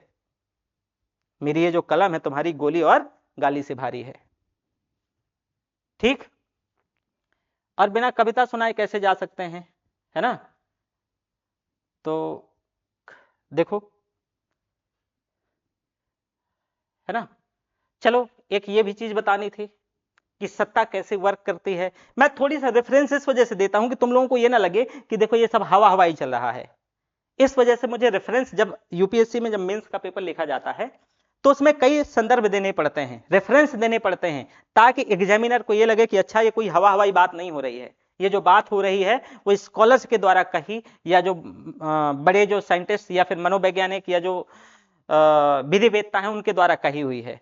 तो एक बहुत बड़े इतिहासकार हैं लॉर्ड एक्टन, उनका कहते हैं, उनका एक कथन है और ये बात सच में है कि power tends to corrupt and absolute power corrupt absolutely.